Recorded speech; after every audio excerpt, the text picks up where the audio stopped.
Lunedì 4 dicembre, buongiorno Sicilia, da Michele Cucuzza. Ed Emanuela Corsi, buongiorno. In pagina oggi la condizione drammatica dei figli orfani di femminicidio e poi ancora le aziende dove c'è già la settimana corta, quella di 4 giorni. E poi sapremo quali sono i 27 big in gara a Sanremo dal 6 febbraio.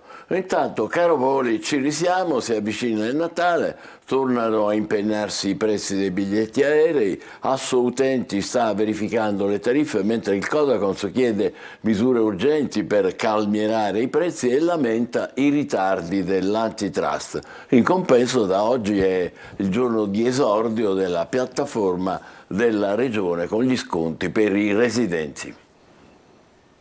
Sotto osservazione tutto l'anno, ma soprattutto nei periodi di feste, e così con l'avvicinarsi del Natale torna il caro voli. I prezzi dei biglietti riprendono a salire, soprattutto da e per le isole, con alcune tratte che hanno superato già la soglia dei 500 euro a passeggero in classe economica. A monitorare l'andamento dei prezzi è Assoutenti, che parla di un vero e proprio salasso per le famiglie che dovranno viaggiare per le festività di fine anno, mentre il Codacons chiede un intervento urgente da parte dell'antitrust, visto che i recenti tavoli aperti al Ministero dei Trasporti e l'apertura di un'indagine conoscitiva non sembrano aver risolto il problema. L'intervento della Regione Sicilia con lo sconto del 50% sui biglietti riguarda solo i residenti, ma i siciliani che hanno stabilito la residenza altrove per motivi di lavoro e vogliono tornare dalla famiglia d'origine si trovano di fronte ad un salasso, partendo il 23 dicembre e tornando domenica 7 gennaio a qualsiasi orario, anche mattina presto o sera tardi, ci si trova a dover spendere fino a 521 euro tra andata e ritorno, partendo da Bologna ed atterrando a Palermo, oppure 465 euro se va a Catania.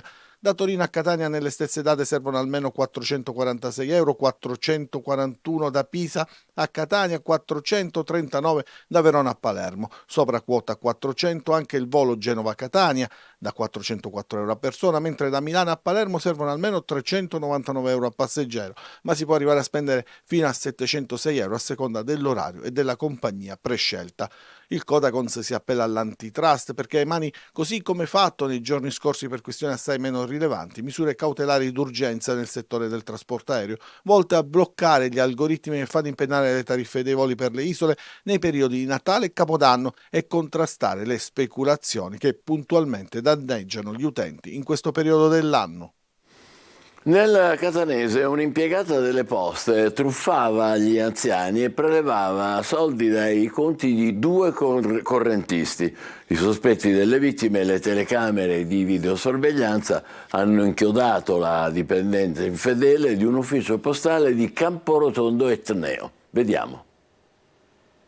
1.000 euro extra, magari per arrotondare lo stipendio e chissà per fare qualche regalino in più in vista del Natale. Una dipendente postale in servizio a Camporotondo è stata denunciata dai carabinieri per truffa e peculato. In 8 giorni l'addetta allo sportello si è appropriata di 1.000 euro raggirando 2 correntisti di 79 e 59 anni. Nel caso del 59enne l'impiegata furbetta ha effettivamente depositato la maggior parte dell'importo in un buono fruttifero, ma poi, fingendo di far apporre al cliente la prevista firma per quell'operazione di cassa, gli ha fatto in realtà siglare un prelievo in contanti di 780 euro che la signora ha tenuto per sé.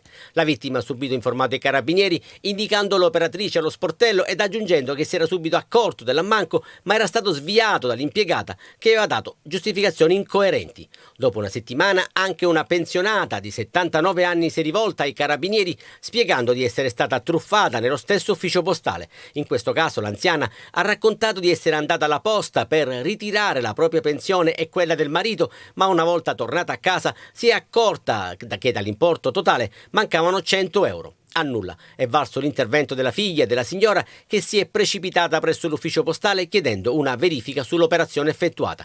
Anche in questo caso l'operatrice dello sportello ha tergiversato asserendo di ricordarsi di avere consegnato all'anziana 100 euro in banconote da 10 e sostenendo che, molto probabilmente, la donna aveva smarrito il denaro nel tragitto dall'ufficio postale a casa.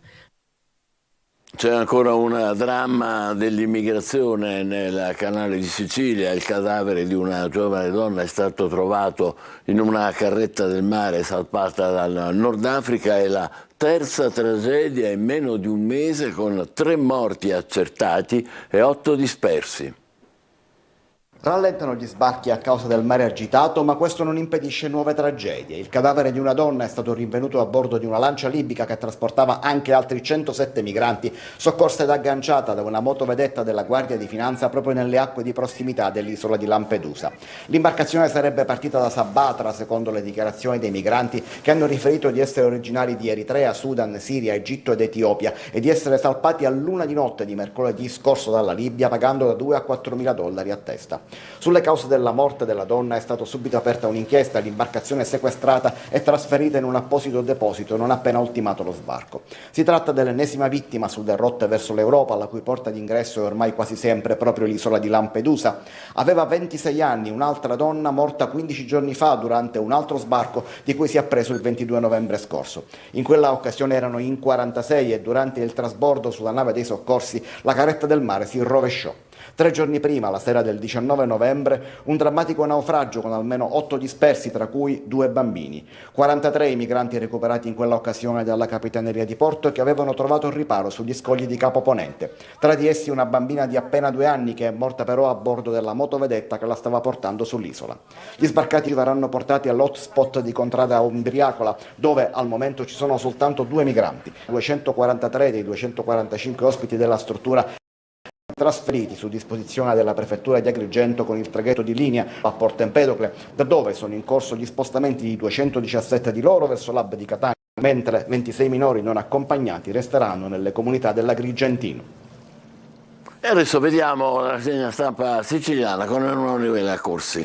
Sì, partiamo da questo ultimo dramma del mare, lo vediamo sul giornale di Sicilia in basso, traversata fatale a Eritrea di 24 anni, altri sbarchi a Lampedusa, leggiamo viaggiava su un barcone con 107 migranti, aperta un'inchiesta sulle cause della morte. Restiamo sulla prima pagina appunto del giornale di Sicilia, vediamo l'apertura dedicata al caro mutui, arrivano gli aiuti, la regione mette sul tavolo 50 milioni per tamponare l'aumento dei tassi, previsto un tetto massimo di 1.500 euro annui per un bacino potenziale di oltre 20.000 famiglie. L'accesso al beneficio sarà garantito a chi ha un reddito ISEE sotto i 30.000 euro. Il bando in pubblicazione prima di Natale. Altre notizie, vediamo lo sport nel taglio centrale, in questa foto, in Serie A la vittoria 0-3 al Maradona, l'Inter torna in testa, Roma quarta con il Napoli, per la Serie B il Palermo, incubo Barbera dopo i 4 KO e poi si parla anche di equitazione, Coppa degli Assi al 20enne Coreddu. Altre notizie che troviamo in prima pagina, concessioni dei lidi, balneari, riforma in ritardo, si profila il rinvio ancora di un anno, deciderà a giorni la conferenza dei governatori, mancano i decreti attuativi della legge Draghi. Notizie poi di diciamo carattere nazionale, Salvini che sfida l'Unione Europea, via gli abusivi da Bruxelles, l'evento a Firenze dove Salvini ha riunito tutti i sovranisti europei. Poi vediamo nel taglio basso 2 condanne per i gay rapinati e la sentenza del Tribunale di Trapani, gli incontri organizzati online finivano poi con aggressioni violente, inflitti 10 e 8 anni agli imputati. A Palermo, mazzata per pallanuoto e nuoto, costi alti, niente vasca nel pallone. Presto olimpica chiusa, ma servono 7 milioni per creare una piscina nella struttura di Viale del Fante. Vediamo altre notizie nel taglio alto. Sanremo, sono stati svelati i 27 big, il via il 6 febbraio. Il caso dell'omicidio di Giulia Cecchettin, carcere di Verona, i genitori in visita da Filippo Turetta tra abbracci e pianti. E poi si parla anche della guerra in Medio Oriente, i combattimenti sempre più estesi, tank di Israele avanzano nel sud della striscia di Gaza e si aggrava il dramma degli sfollati. Questa era la prima pagina del giornale di Sicilia. Andiamo a vedere la Gazzetta del Sud, anche qui il caro mutui. in primo piano quelle che sono le misure adottate dalla Regione che interviene. Il provvedimento dovrebbe riguardare ben 22.000 famiglie nell'isola. Entro il 20 dicembre sarà pubblicato il bando per i sostegni ai siciliani che si trovano in grave difficoltà. Anche qui i balneari, nel taglio alto concessioni balneari la proroga è certa e si ritorna a parlare della manifestazione contro il ponte, il dopo corteo e la polemica sullo striscione. La marcia no ponte, lo striscione sarebbe questo: più che due coste unirà due cosche. Poi la denuncia, il caro voli, i voli restano costosissimi malgrado gli accordi e i bonus, rientrare in Sicilia per le feste di Natale sarà un autentico salasso economico. Vediamo velocemente altre notizie in prima pagina e poi qualche approfondimento. Mattarella, ieri era la giornata internazionale dedicata alle persone con disabilità, basta con gli stereotipi, dice il capo dello Stato, semmai investire sui disabili, sono persone straordinarie. Poi Salvini nel taglio centrale che sfida il Partito Popolare Europeo e l'asse Forza Italia Fratelli d'Italia. Dal vertice sovranista a Firenze provoca gli alleati un errore dividersi in Europa. Sempre nel taglio centrale troviamo le notizie più importanti di oggi che poi vedremo sulla stampa nazionale, perché c'è anche questa: il nuovo incarico al generale Vannacci, le opposizioni vanno all'attacco, è stato nominato capo di Stato Maggiore dopo le polemiche e poi la rimozione da parte del ministro Crosetto. Ecofin si riunirà il 7, patto di stabilità e MES. Ora l'Unione Europea farà il punto. Gentiloni parla di intesa necessaria. Nel taglio basso ancora la visita dei genitori a Filippo Turetta. Delitto Cecchettin, c'è stata un'ora di colloquio in carcere a Verona. I big di Sanremo che sono stati svelati, i festival di Sanremo svelati da Amadeus appunto i nomi, mancano però i 3 giovani. E poi anche qui la Serie A, Dybala trascina la Roma, una grande Inter torna in vetta, lezione al Napoli e +2 sulla Juventus. All'interno andiamo a vedere questo striscione della vergogna, appunto, più che due coste unirà due cosche, uno degli striscioni durante la manifestazione No Ponte. Il sindaco Basile però non ci sta, dice quello striscione no. Era stato Cateno De Luca a puntare il dito, un'offesa ai siciliani e ai calabresi onesti. Il giorno dopo il corteo si discute sui numeri, straordinaria mobilitazione e qualcuno dice no, un flop. Federico Basile intanto esprime sconcerto per lo slogan che ha ripreso la frase appunto che abbiamo visto. Caro mutui, così gli aiuti alle famiglie. Andiamo a vedere come cambia.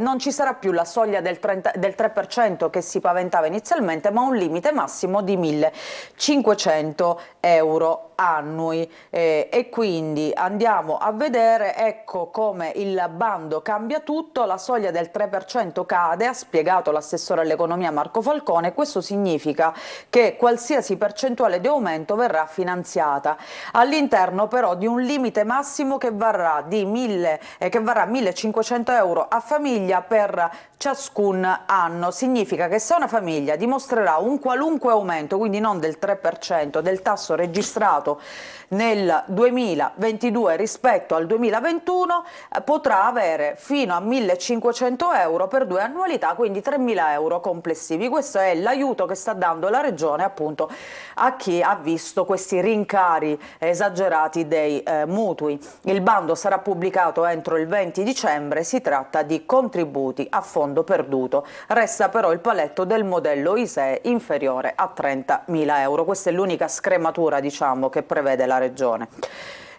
Andiamo ancora a vedere invece il caro voli, un altro tema di cui si è occupata la Regione ma di cui si occupano anche le associazioni. In barba agli accordi, caro voli alle stelle, un salasso per chi arriva in Sicilia. A dirlo è Asso Utenti, che parla appunto di salasso per le famiglie che dovranno spostarsi per le festività. Abbiamo visto nel nostro servizio alcuni prezzi, per esempio chi deve andare tra andata e ritorno percorrere Bologna-Palermo spenderà 521 euro oppure 465 se va a Catania, soltanto alcune cifre riportate oggi. Andiamo adesso sulla Sicilia, la prima pagina. Allora, Salvini che rilancia il sovranismo dell'Unione Europea. la corsa per liberare Bruxelles da chi la sta occupando abusivamente, sono state queste le parole del ministro. Il caso Vannacci che prende un incarico di prestigio, lui era un po' considerato il generale razzista e omofobo. E poi vittoria mancata, vediamo il Catania che ieri pareggia in casa col Francavilla rimediando allo svantaggio con De Luca, il pubblico comunque applaude l'impegno dei rossazzurri. Queste le notizie principali, ma c'è anche la regione, si tratta sulla manovra, c'è il piano antimine, così scrive la Sicilia di Schifani, all'Ars sarà una settimana calda. In alto Turetta a colloquio con i genitori, domani a Padova ci saranno i funerali di Giulia, violenza sulle donne, una lunga scia di sangue. Andiamo a vedere questo approfondimento, appunto Turetta che incontra i suoi genitori e dice grazie per essere venuti qui. Ieri il primo colloquio dopo l'uccisione dell'ex fidanzata. I femminicidi in Italia, vediamo in questa grafica, gli omicidi complessivi sono 298, 107 sono vittime le donne, questi appunto gli omicidi totali, i dati sono riferiti al 19 novembre del 2023. Parla il papà di Giulia, papà Gino, parlerò a nome di Giulia, sono attese 10.000 persone per i funerali che verranno celebrati appunto domani a Padova, ai quali ci sarà sicuramente una larghissima partecipazione. E poi la Sicilia oggi, a proposito di femminicidi, racconta questa storia, una storia di una donna che è riuscita a salvarsi, voleva darmi fuoco con la benzina ma ho avuto la forza di lasciarlo. La testimonianza, i 7 anni d'inferno di una donna che adesso si trova in una casa rifugio di Acireale. La prima pagina di Catania, servizi sociali, bomba a orologeria. Mancano i fondi nel bilancio del 2024, questo significa che dal 1° gennaio a Catania saranno a rischio prestazioni indispensabili. Potrebbe essere sospesa l'assistenza a minori, studenti disabili, fragili e donne vittime di violenza, proprio per restare in tema. Confronto subito con il comune, questo chiedono appunto i servizi sociali. Poi a Piazza Bovio, siamo a Catania, rifiuti, quei 2 disperati avvisi nei siti nel mirino degli incivili. C'è un cartello che appare, la spazzatura sabato no, c'è sia il cartello del comune che vediamo non si legge bene purtroppo a sinistra, ma ci sono anche delle persone che evidentemente per rafforzare il concetto hanno scritto la spazzatura il sabato no con questo cartello estemporaneo, ecco che viene ripreso dalla Sicilia. Poi c'è un po' di cronaca, nascondeva in casa trolley contenente mezzo chilo di cocaina. Sempre a Catania derubava le massaie intente a fare spesa, bloccato dopo 6 colpi. E poi nel taglio basso in via Etnea, quindi siamo in pieno centro, un pregiudicato molestava i passanti e costringeva i clochard ad andare altrove. Comprate le mie penne o sarà peggio per voi. Bene, ci fermiamo qui per la rassegna stampa siciliana, fra pochissimo quella nazionale. State con noi, buongiorno Sicilia.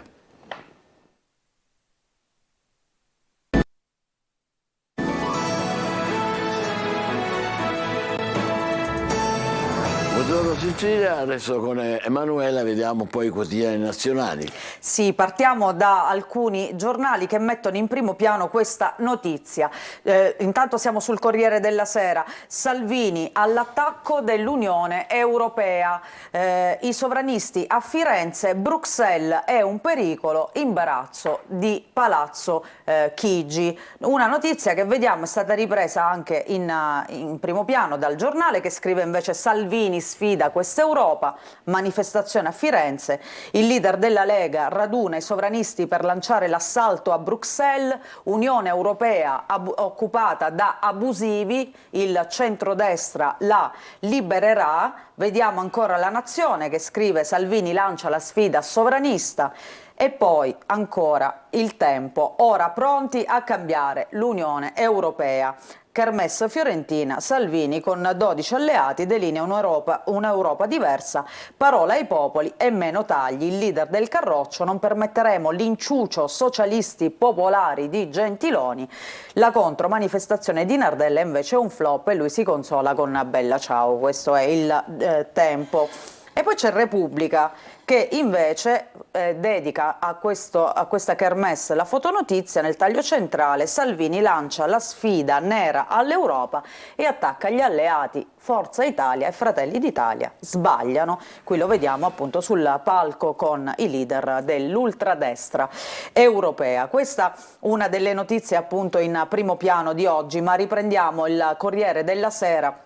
Le altre notizie che troviamo, intanto il femminicidio, il papà di Giulia: vorrei che tanti venissero al suo funerale. C'è anche un articolo della scrittrice Susanna Tamaro che dice come ridurre l'aggressività. Vediamo nel taglio centrale due fotonotizie dedicate a due personaggi dello spettacolo e del mondo della musica. Stiamo parlando di Belen e Fedez. Le confessioni: la showgirl e il cantante si sono raccontati le malattie, gli amori, le famiglie. I racconti appunto di Belen, poi di Fedez, durante la trasmissione Domenica In. Entrambi hanno parlato di un grande tema, quello della depressione e di come affrontarlo. Poi cambiamo adesso quotidiano, andiamo a vedere invece Repubblica, che apre con, abbiamo visto appunto la kermesse nel taglio centrale, ma l'apertura è questa dedicata ai migranti. Albania, bluff milionario. A Tirana 300 milioni in 5 anni per i centri dei richiedenti asilo. Si torna sul patto che appunto Meloni ha stretto con l'Albania. La capienza delle strutture passa da 3.000 iniziali a 720 persone, a fronte di 600.000 domande di famiglie e imprese per avere lavoratori stranieri. Il governo fissa il tetto a 136.000. E poi il caso Vannacci, un altro dei temi di oggi. A Vannacci nessuna punizione e un incarico da capo di Stato Maggiore. Qui siamo appunto su Repubblica. Andiamo a vedere ancora nel taglio basso altre notizie. Il caso di Cesare Battisti che si redime per provare a tornare libero. La Serie A, l'Inter schianta il Napoli, Mourinho adesso è quarto. Per quanto riguarda il Medio Oriente, attacco a Gaza Sud, a Khan Yunis, i tank a caccia dei capi di Hamas. E poi la solitudine di Biden in Medio Oriente, vediamo. E la paura dell'ISIS, la paura degli attacchi terroristici. Parigi prima e le Filippine dopo. L'ISIS torna a fare paura. La Stampa, anche qui Vannacci in primo piano. Esercito, lite su Vannacci, Salvini poi che attacca appunto l'Unione Europea e alleati. Scontro sulla nomina a comandante di Stato Maggiore delle forze terrestri. Mentre invece per quanto riguarda la kermesse organizzata dalla Lega, da Salvini, il leghista: liberare l'Europa dalla sinistra e dai Soros. Queste sono le sue parole. Tajani sull'AfD sbaglia. L'intervista al controverso generale del Mondo, al contrario, che oggi è uno dei protagonisti appunto della Stampa. Educhiamo uomini e donne deboli. Queste sono le sue parole. Roberto Vannacci, generale e bestsellerista, da oggi è capo di Stato Maggiore delle forze operative terrestri. Nell'esercito è un ruolo importante, prestigiosissimo, ha detto lui, contento di continuare a fare il soldato, cosa che non ha temuto di dover smettere di fare neanche quando era stato rimosso dalla guida dell'Istituto Geografico Militare con l'accusa di aver veicolato contenuti omofobi e xenofobi in questo suo libro Il mondo al contrario. Poi due fotonotizie. Intanto il femminicidio di Giulia, in carcere dal figlio. Filippo vede i suoi genitori per la prima volta nel carcere di Montorio a Verona. Mamma Elisabetta e papà Nicola sono come impietriti. E poi chi ha paura di Giulia, parla Serena Dandini, che appunto commenta questo caso che ha veramente toccato tutto il nostro paese, tutta l'Italia. La giustizia, se il braccio di ferro tra governo e toghe rischia di portarci indietro di 100 anni, le riforme, la tutela delle Camere e il rispetto della Carta. E ancora la geopolitica, Israele via alle manovre nel sud della striscia, il ruolo di Stati Uniti e Sauditi nella fase 2 del conflitto, nell'articolo di Lucia Annunziata. Vediamo il Fatto Quotidiano. Ecco, a proposito di Vannacci, scrive così: prima gli dava del farneticante, ora Crosetto si piega a Vannacci. Il generale ultradestro diventa capo di Stato Maggiore delle forze terrestri. Il titolare della difesa, indebolito dalle sparate sul complotto togato, si piega alla nomina dell'ufficiale sotto procedimento disciplinare, corteggiato invece da Salvini e Alemanno. Andiamo a vedere adesso la verità, anche qui. Vediamo Vannacci in questa fotonotizia, aveva ragione, scrive, è capo di Stato Maggiore del Comando Forze di Terra e la sinistra da Di Matto.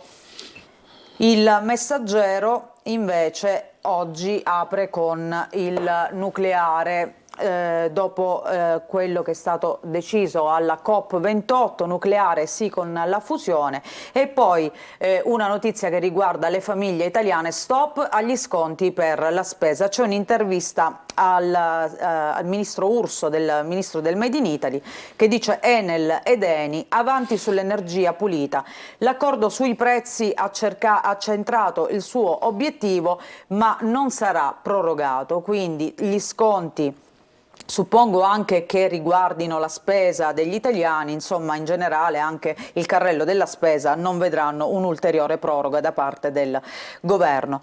Vediamo a centropagina la Roma, quarta grazie all'eroe per caso, Christensen procura un rigore e firma il sorpasso con il Sassuolo, e poi per la cronaca Turetta in carcere incontra i genitori, non sono più solo, i PM ci ha detto tutto, domani a Padova i funerali di Giulia, il papà parlerò per lei.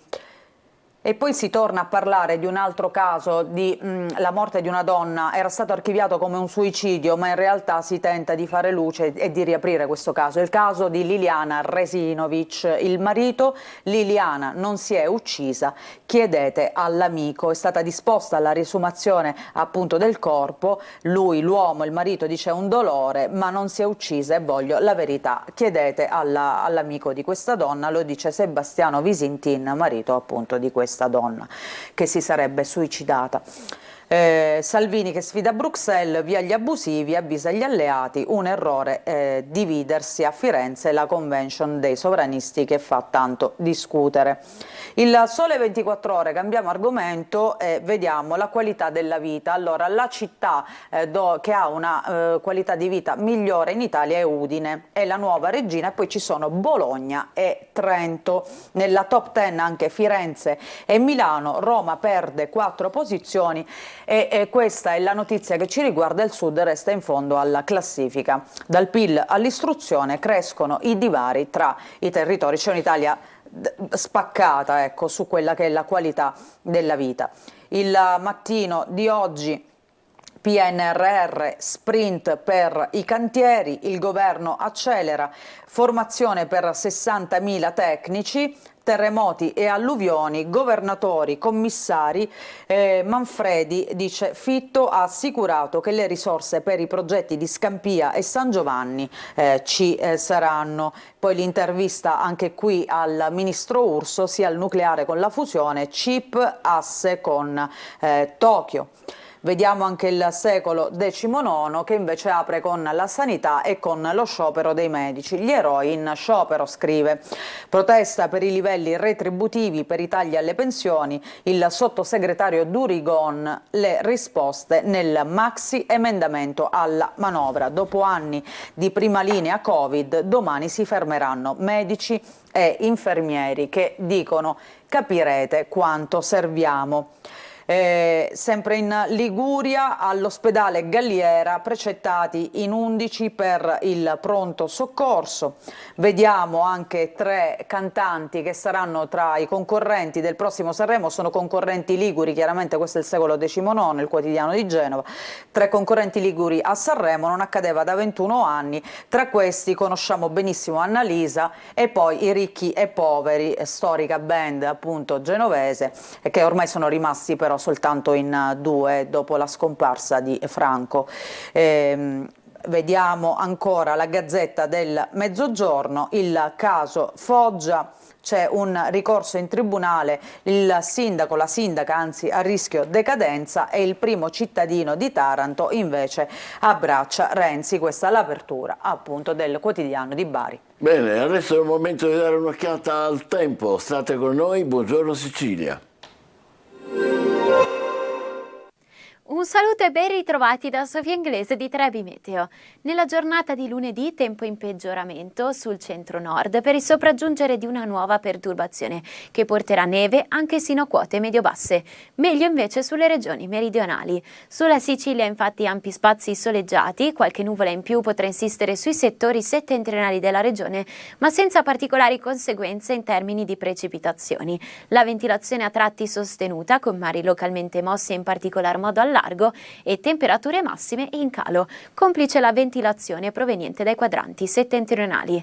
Nella giornata di martedì aumento dell'instabilità, in particolar modo nella seconda parte del giorno, con l'arrivo di fenomeni sparsi per il sopraggiungere di una nuova perturbazione. La ventilazione ancora a tratti sostenuta, temperature massime che non subiranno particolari variazioni, valori infatti sempre intorno ai 15-16 gradi nelle ore centrali. Dettagli maggiori come sempre sull'app di Trebi Meteo. Abbiamo tagliato le verdure e le abbiamo messe qua.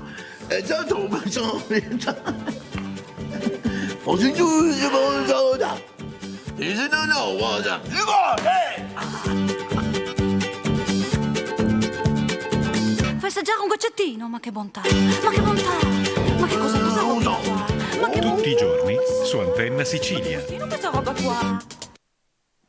Non perdetevi tutti i giorni, c'è chi la vuole cotta alle 13 e alle 19.30 su Antenna Sicilia. Diamo il benvenuto al dottor Antonello Arculeo, psicoterapeuta, responsabile del progetto Respiro per la Sicilia. Come sapete domani a Padova ci saranno i funerali dell'ultima vittima, di una delle ultime vittime di femminicidio, Giulia, e noi oggi vogliamo parlare del destino di coloro i quali sono vittime, i loro genitori sono vittime di femminicidi, i bambini orfani.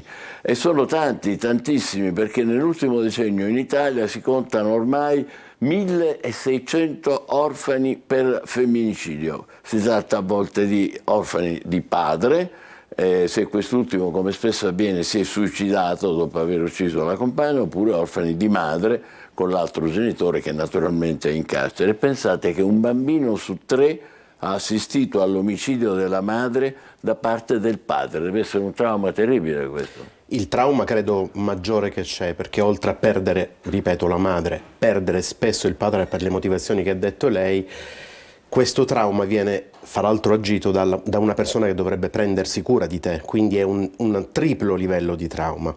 Trovo corretto dire che sono uno dei 2 responsabili, perché il nostro progetto è gestito, oltre dalla mia associazione, si chiama Centro Famiglie, anche da Tamaia, quindi c'è anche un altro responsabile con Tamaia. Il vostro progetto si chiama Respiro ed vuol dire rete di sostegno per percorsi di inclusione e resilienza per gli orfani speciali.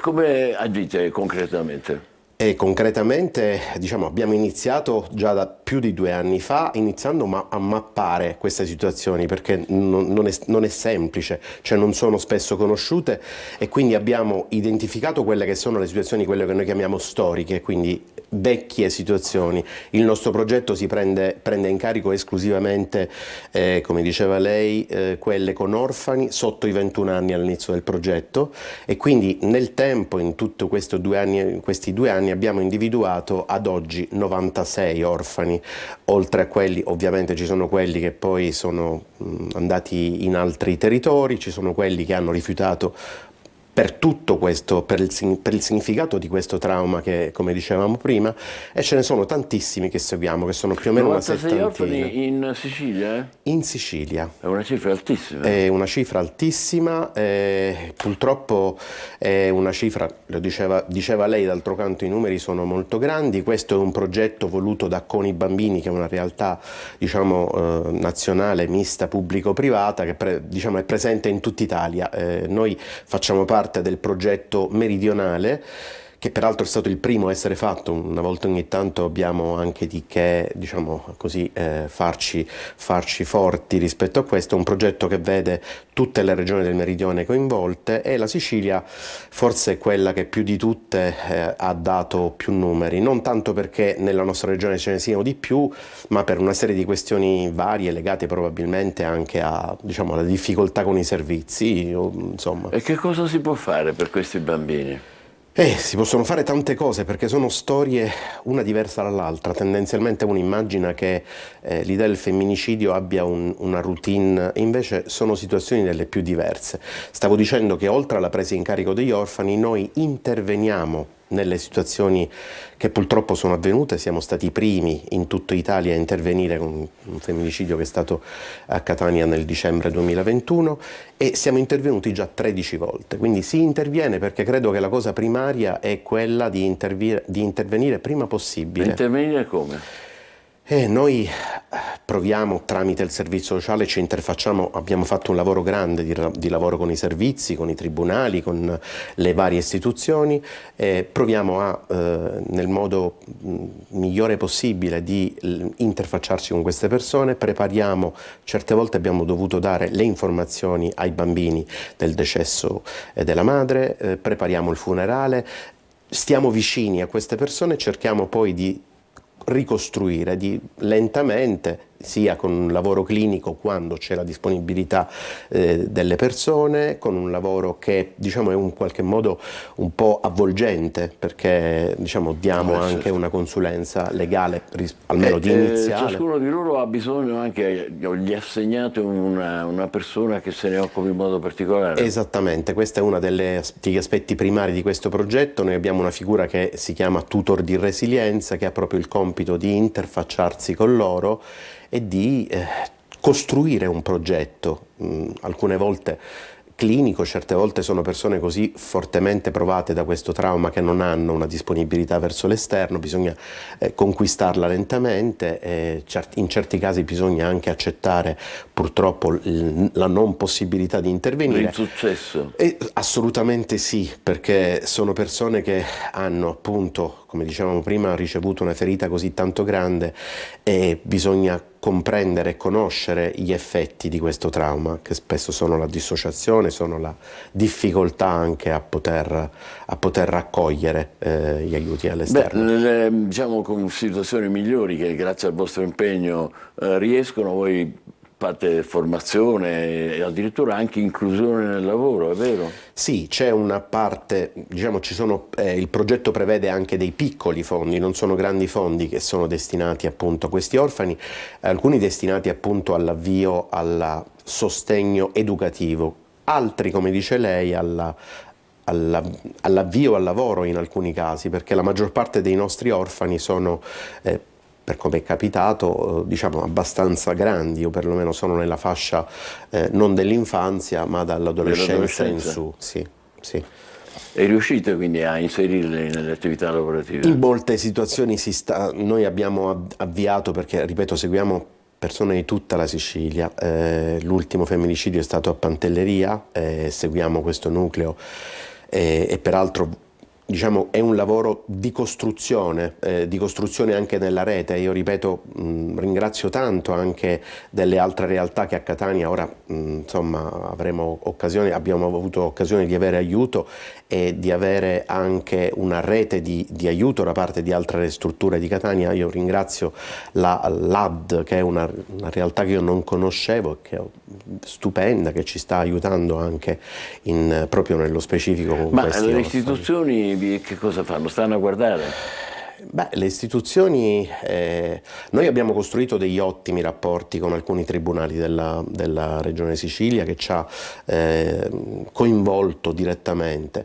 E le istituzioni, noi abbiamo costruito anche lì delle ottime collaborazioni con i servizi sociali, che sono ovviamente il nostro primo canale di impatto, e in alcuni casi ci siamo messi a disposizione ovviamente della realtà che esiste, delle realtà dei servizi, delle salute mentali, delle neuropsichiatria infantile, che sono spesso incaricate. Come dice lei, però ci sono situazioni storiche, quindi quelle vecchie nel tempo, che purtroppo hanno sperimentato l'abbandono, perché in molti casi poi, quando finisce il lavoro che va fatto da parte dei servizi, spesso queste persone sono anche un po' abbandonate. E se sono molto piccoli dovrebbero avere delle famiglie affidatarie, no? Le storie sono molto diverse, perché in molti casi, come dice lei, è vero che spesso perdono padre e madre. In alcune situazioni gli assassini sono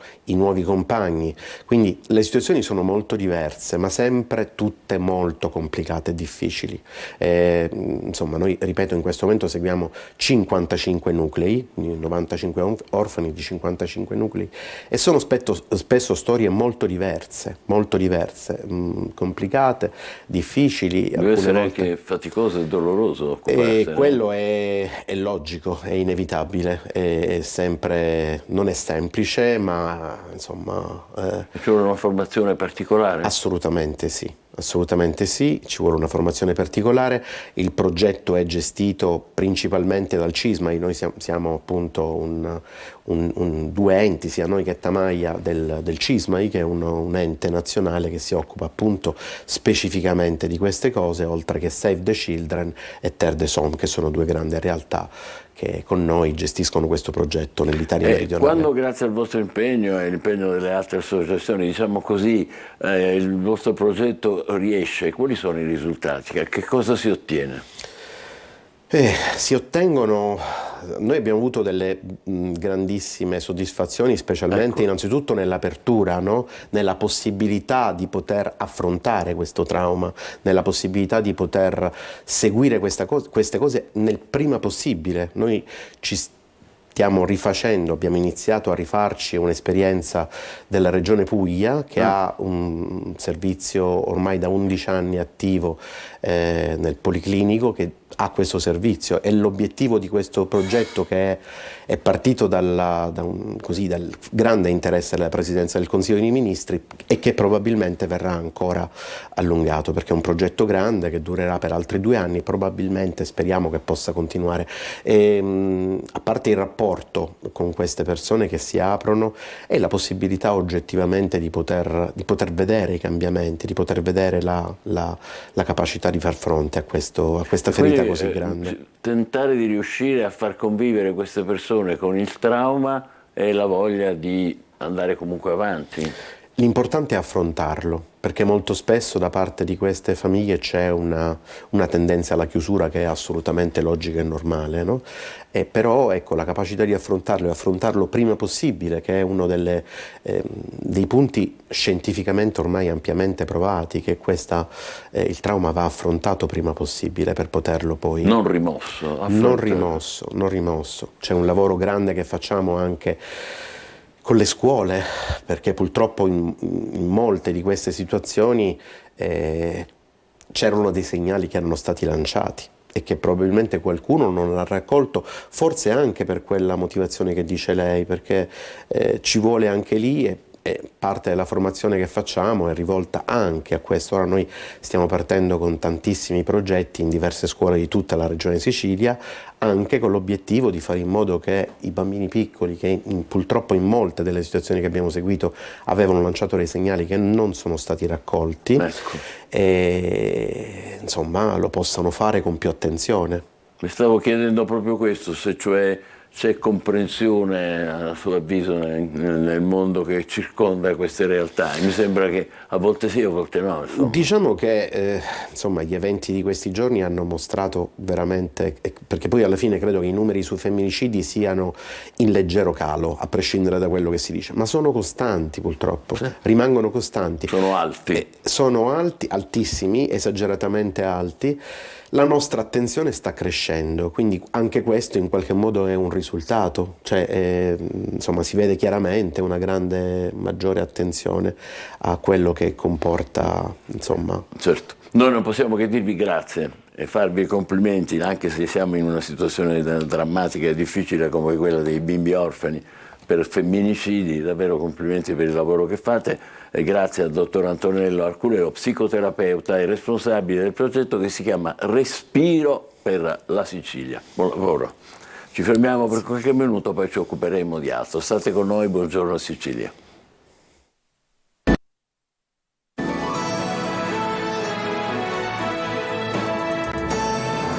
Buongiorno Sicilia, abbiamo un ospite, Rosy Scollo, che è segretaria generale della FIOM dei metalmeccanici, quindi della CGIL, e poi in collegamento abbiamo Matteo Lucchi, che è presidente dell'ASTIRM. Buongiorno, benvenuti Buongiorno entrambi. a voi. Buongiorno a voi.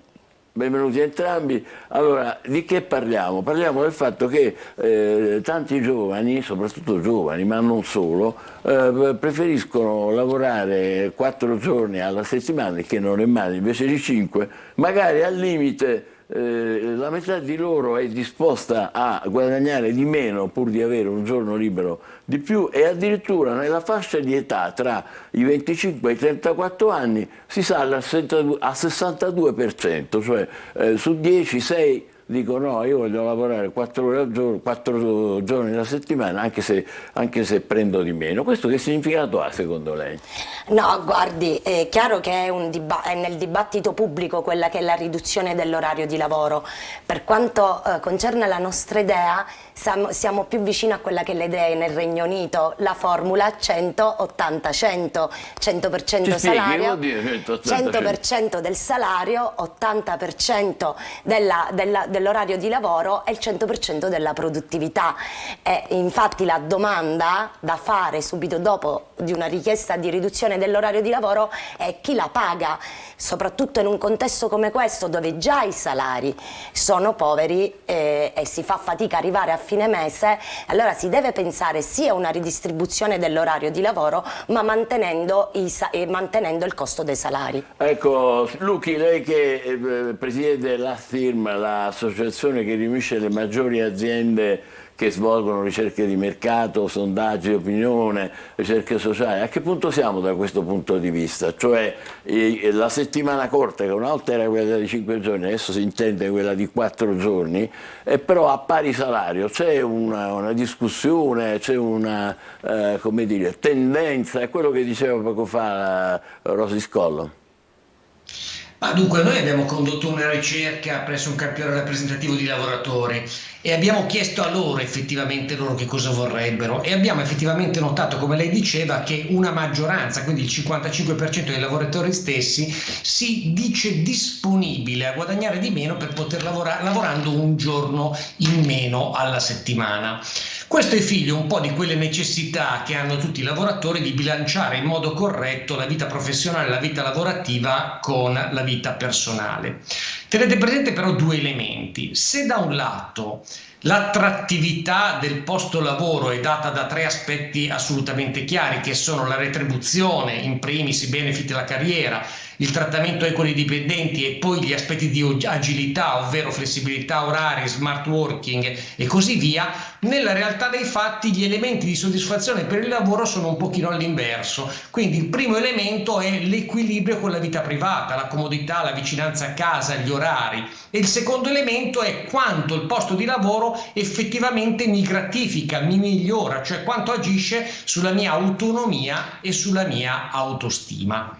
Ecco. Il livello di soddisfazione del lavoro in generale non è elevatissimo, diciamo che è molto basso sui giovani e cresce un pochino con le fasce di età più mature. È proprio questo che vorrei chiedere a Rosy Scollo, cioè questa esigenza che si esprime è anche l'esigenza di una concezione, visione più moderna del lavoro che continuamente progredisce, ma è dovuto invece al fatto che il lavoro è un lavoro che non piace? No, guardi, allora possiamo definire anche il part-time una riduzione dell'orario di lavoro.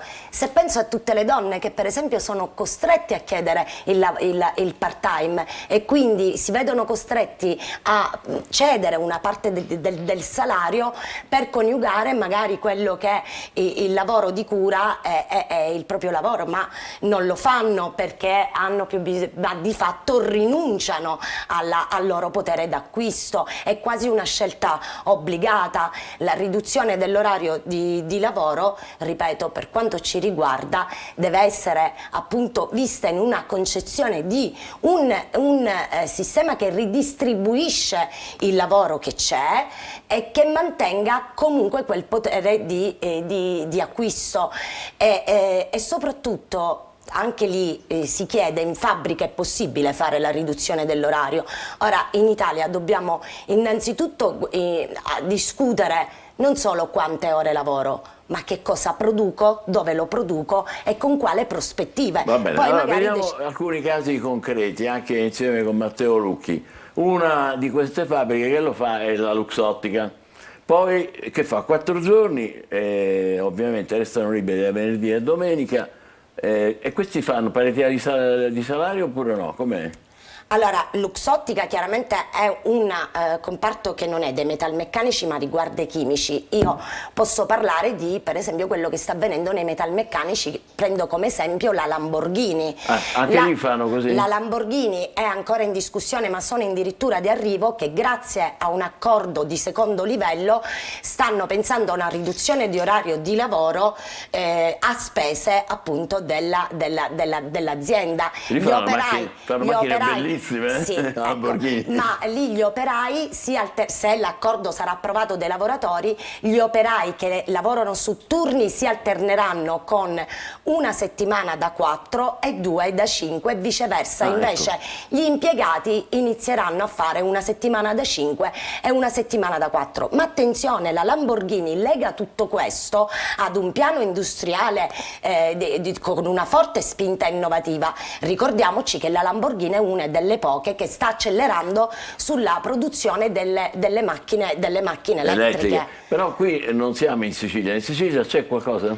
Allora, ecco, in Sicilia, ecco che questo tema, se rimane solo una discussione dove hai quel potere contrattuale, dove c'è la contrattazione, capiamo che questo è un diritto che pochi possono avere. Secondo me si dovrebbe iniziare a ragionare in termini di legge sull'orario di lavoro. Se io prendo il caso Catania, sono pochissime, si contano sulle dita di una mano le aziende che hanno lo strumento che hanno buone relazioni sindacali. Abbiamo pochissime aziende sindacalizzate.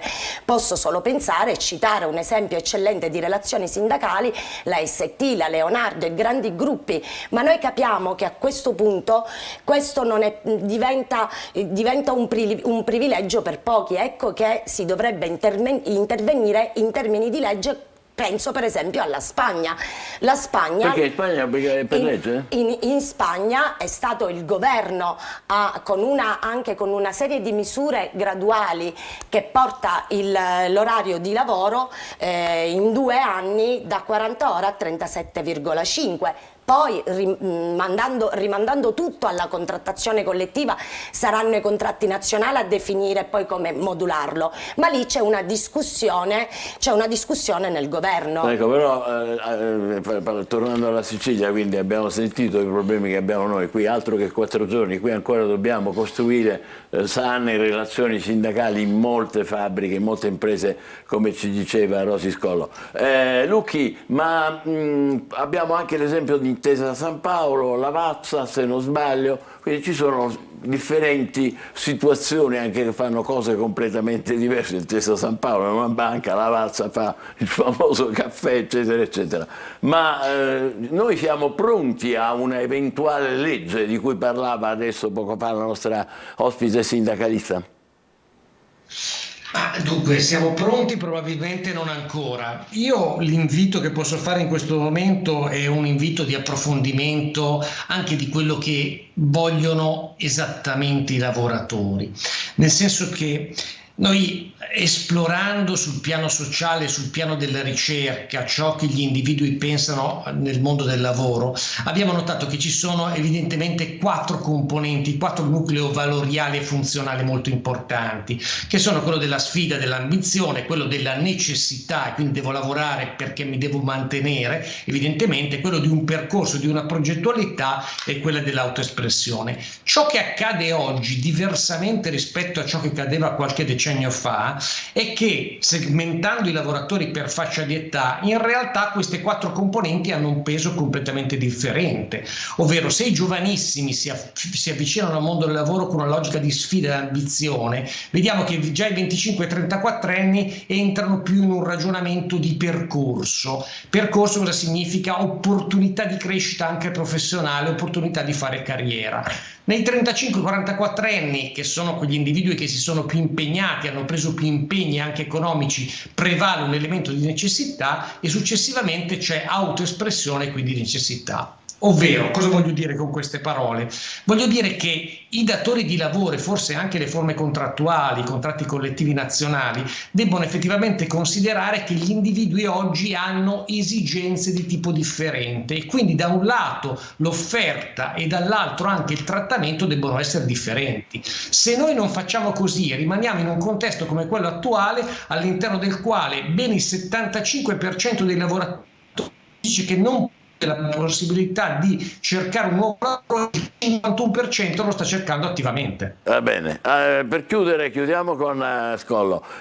Quindi in sostanza, se abbiamo capito bene, i più giovani cercano, come dire, che cosa? Un trattamento equo, quelli un pochino più grandi cercano maggiori soddisfazioni. Che impressione avete voi dall'Amazon?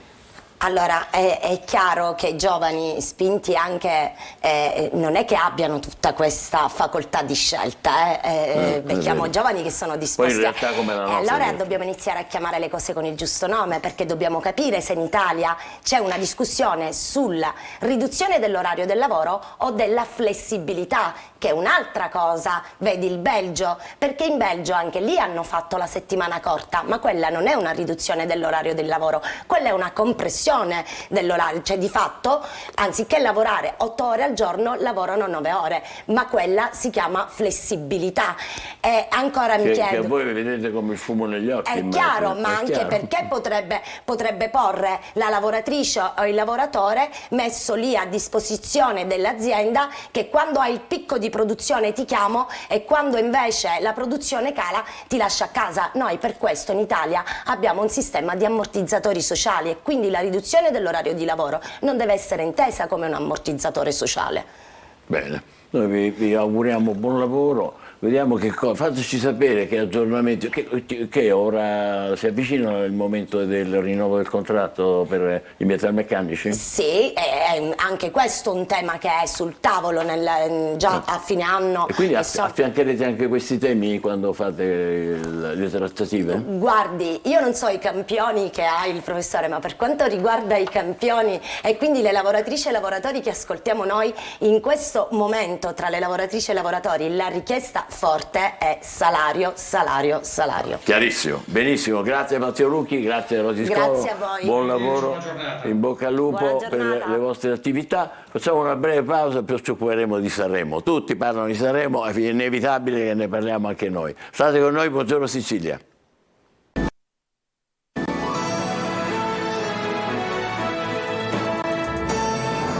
Buongiorno Sicilia, parliamo di Sanremo che comincia il 6 febbraio e va avanti fino al 10, lo facciamo con Nuccio Lafferlita, benvenuto, direttore generale di Punto e a Capo Concerti, uno che insomma la materia la conosce bene.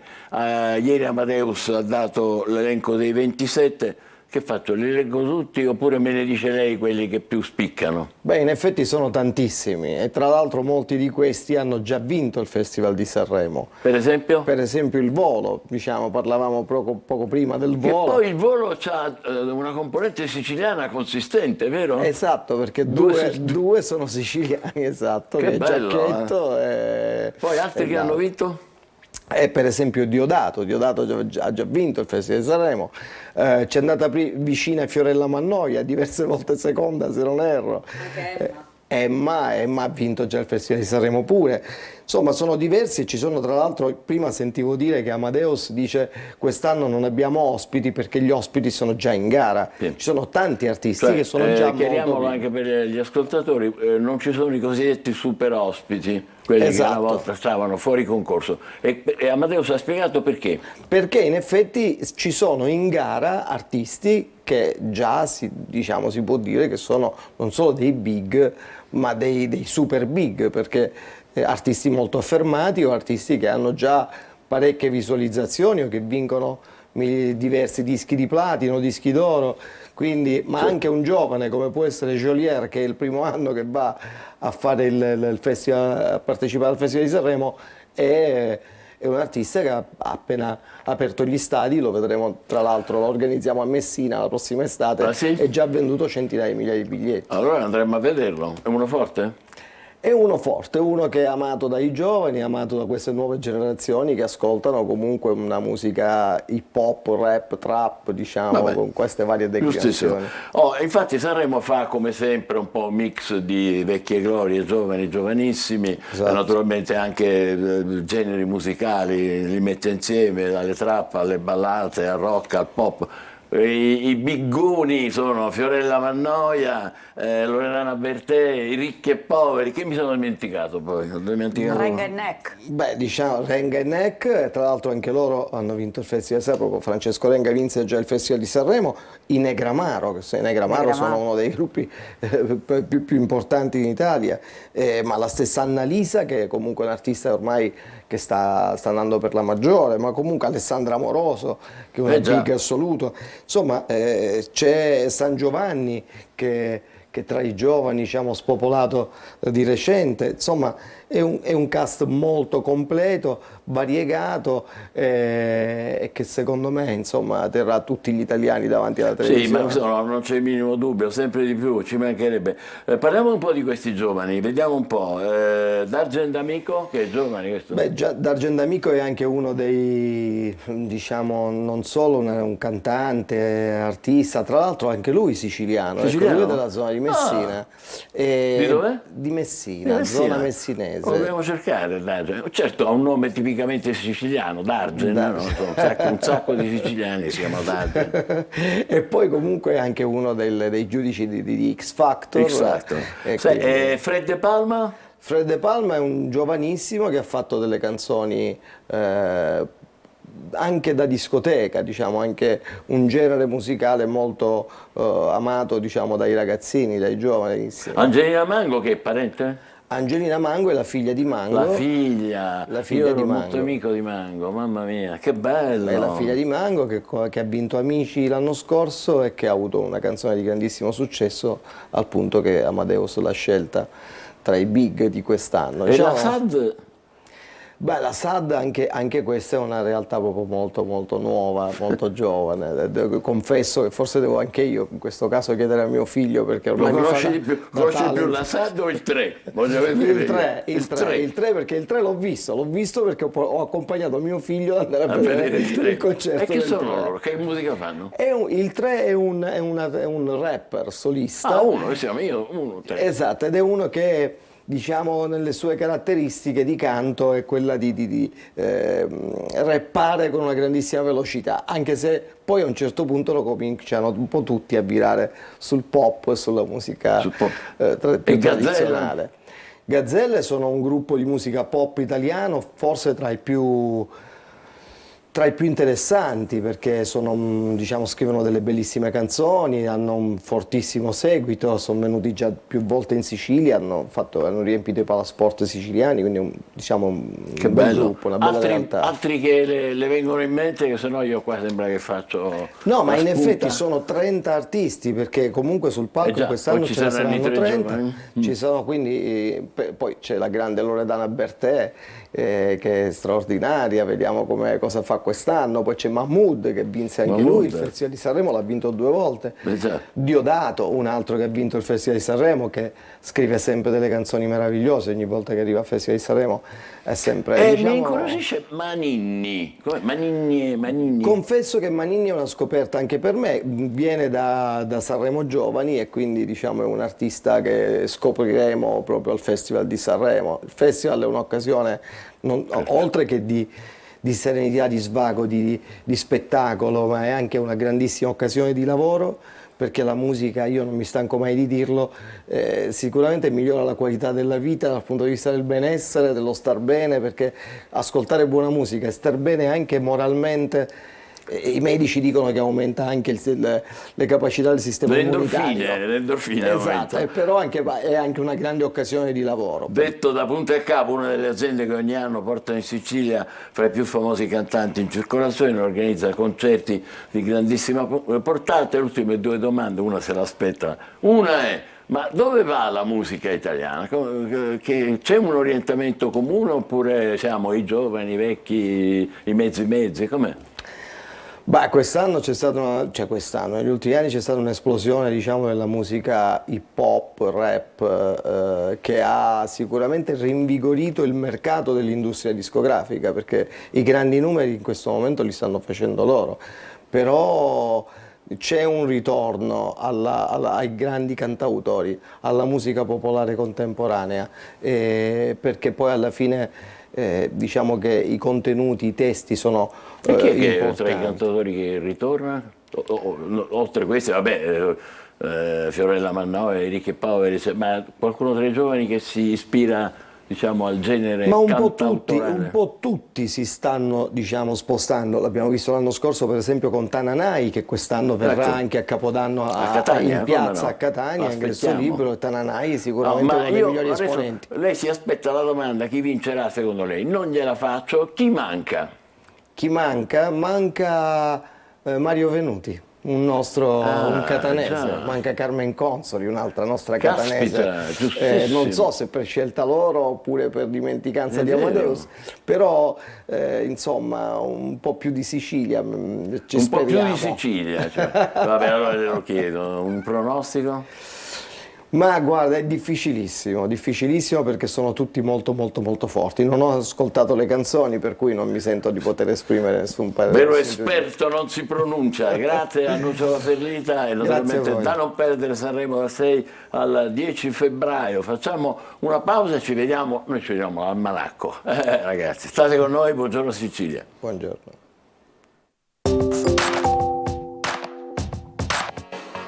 Il consumo regolare di aceto, e in particolare quello di mele, aiuta a controllare meglio la glicemia dopo i pasti. L'aceto infatti ha la capacità di regolare i livelli di glucosio nel sangue nei pazienti che soffrono di diabete. Ne bastano 1-2 cucchiaini, magari per accompagnare un'insalata di verdure. Chi soffre di insonnia dovrebbe sapere che dormire in una stanza più fredda può migliorare il sonno. Infatti molti studi hanno dimostrato che la temperatura ideale per dormire è di circa 19 gradi. Così si favorisce la produzione di melatonina e si bilancia il cortisolo, ovvero l'ormone dello stress. In Sicilia usiamo molta enfasi anche per esprimere concetti semplici. Quando vogliamo minimizzare l'importanza di qualcuno o di qualcosa, diciamo: conta quando urui ricoppi, quando a briscola e ammazzi, che letteralmente significa conta quanto il duo di coppe quando il seme della briscola è a bastoni. In pratica si indica un valore ancora più basso del niente. Eccoci di nuovo insieme in diretta, l'avete già visto nell'angolo con la sua bella tazzina, Marco Amato. Ciao, buongiorno e buon inizio. Buongiorno Sicilia, buongiorno. Buon inizio di settimana. Anche lui ci parlerà di Sanremo, scommetto. Ebbene sì, sono un appassionato, per cui assolutamente ho voluto dare uno sguardo con le stelle a questa magnifica kermesse che ogni anno appassiona tutta l'Italia. Ebbene, quello che ho rilevato da un punto di vista astrologico, mi sono concentrato un po' più sulle spalle, sugli ospiti di Amadeus, la compagine che lui ha scelto. Ebbene, abbiamo una splendida leonessa, una signora Lorella Cuccarini, Giorgia, che è una toro, e a rinverdire la compagine siciliana assieme a Fiorello Toro c'è una divertentissima Teresa Mannino, che è una cuspide Scorpione Sagittario. Ebbene, la forte compagine zodiacale che ho studiato sembra avvantaggiare moltissimo, e lì mi sbilancio su un pronostico perché faccio l'astrologo, quindi sui pronostici devo sbilanciarmi, è la valenza terra. Anche Amadeus è della Vergine, per cui cosa significa questo? Sicuramente che c'è una ricerca di qualità maggiore e che l'oggettività, appunto, come l'ospite di prima puntualizzava, c'è un ritorno appunto alla qualità, al cantautorato, quello vero, e un po' anche la scelta di Amadeus da bravo vergine di eliminare un pochino gli ospiti per dare invece più risalto agli ospiti veri della Kermesse Canora, che sono appunto questi grandi big, tra cui c'è anche la mia amatissima Loredana Bertè, che fin da piccolo adoravo, che è del segno della Vergine, e quindi ritorna fortemente questa valenza a terra che dà qualità e oggettività al tutto. In bocca al lupo quindi alle canzoni, alla magnifica città floreale, e ne vedremo delle belle. Tra l'altro ci tenevo a salutare anche Teresa Mannino, non solo come grande artista siciliana, ma anche come mia vicina di casa. Oggi è un giorno siete vicini di casa, che bello. Senti, ma le stelle... Viviamo nella parte bella del centro storico e abitiamo a 2 palazzi di Ti interrompo un secondo, scusa, perdonami, ma le stelle non ci indicano un pronostico, no? Il pronostico è che la valenza terra è maggiore, quindi tutti i segni di terra, per esempio Mengoni è un Capricorno, la Bertè è una Vergine, hanno più probabilità di una ottima riuscita. Ecco. Vi ricordo inoltre che la valenza terra è quella proprio dell'oggettività, quindi quest'anno più che mai vincerà una canzone strutturata, forte, piena di significato e tecnicamente classicheggiante e perfetta. Il pronostico di Marco Amato è questo, ma ne potremo parlare da qua a febbraio molte volte. Certo. In tutto ciò oggi è una giornata speciale perché c'è un cambio planetario molto bello. Venere entra in Scorpione, quindi gli scorpioni sono tutti più belli. Che ne dici, Michele? Allora, Venere d'acqua passionalissima, creativa e intensa, quindi va bene i segni d'acqua, Cancro, Scorpione e Pesci. I terra sono anche avvantaggiati, chiaramente tranne il Toro perché in opposizione. La Bilancia, segno di Venere che perde il suo ospite preferito, lo trova in seconda casa, quindi l'amore diventa una necessità, diventa oggettivo. Un po' meno per Acquario, proprio non ne vuole ancora sentire, ma aumenta moltissimo la sua sovraesposizione, quindi bellezza e lavoro si mischiano. Gemelli curioso, guarda da lontano e capta tutta una serie di sensazioni o di informazioni utili, mentre invece i Fuoco chiaramente sono più svantaggiati, tranne chiaramente Sagittario che interiorizza un po', avendo la 12ª casa, un percorso affettivo. Leone fortemente in tensione nella relazione sentimentale, Ariete si sente un po' escluso. E per ultimi i segni di aria, Gemelli, Bilancia e Acquario sembrano non essere troppo concentrati sul pezzo. Ecco, per esempio, questa è una cosa che oggi capita all'astrologo. E detto ciò, vi auguro buona giornata, una splendida Venere. Grazie. E buongiorno. Ricambiamo, buon caffè. Abbiamo qualche notizia? Sì, allora, come riporta la stampa oggi la notizia di Sanremo, presente su tutti i giornali, ti faccio vedere Repubblica. Intanto Sanremo senza cattivi, ecco. Ecumenismo e sempre più cantanti, la quinta di Amadeus sarà soft. Poi invece il Messaggero scrive: per l'ultimo festival Amadeus cala gli assi. Ma ti do un'altra notizia, visto che si parla in anticipo di Sanremo, si parla in anticipo, ma neanche tanto, del grande dilemma panettone o pandoro. A Natale è un testa a testa, ma a quanto pare sono cambiati i gusti, perché adesso le famiglie del sud preferiscono il dolce senza canditi, quindi evidentemente prima amavano il panettone, ora preferiscono il pandoro. Lo sai che il 4 dicembre del 1563 a Carini viene uccisa per mano del padre la baronessa Laura Lanza, eccola qua, sepolta lì. L'evento è rimasto a lungo nella memoria popolare, ricordato dalla ballata siciliana L'amaro caso della baronessa di Carini. Il 4 dicembre del 1563 si chiudeva a Trento il travagliato concilio convocato 18 anni prima da Papa Paolo III. Si cercava di mediare tra le diverse correnti che chiedevano un profondo rinnovamento della Chiesa. Con un bel balzo in avanti passiamo al 1927. Il 4 dicembre nasce Gae Aulenti, architetto e designer di successo. Il 7 dicembre del 2012, poco dopo la sua morte, viene inaugurata nella zona Garibaldi la splendida piazza circolare a lui intitolata. Veramente bellissima. Il 4 dicembre del 1943 gli Stati Uniti escono dalla Grande Depressione iniziata con la crisi del 29 e grazie a un piano di riforme di Roosevelt, il New Deal, che riporta l'economia in crescita riducendo drasticamente l'occupazione. Il 4 dicembre del 68 a Milano viene fondato il quotidiano L'Avvenire, che noi ogni giorno spulciamo nelle nostre rassegne stampa. È stato Paolo VI a volere un nuovo quotidiano dei cattolici italiani che raccogliesse l'eredità di due storici quotidiani, l'Italia di Milano e l'Avvenire d'Italia di Bologna. Il 4 dicembre 1975 muore a New York Hannah Arendt, una delle figure più importanti del XX secolo, la studiosa che spiegò al mondo la banalità del male, e questo è il titolo della sua opera incentrata sul processo di Norimberga.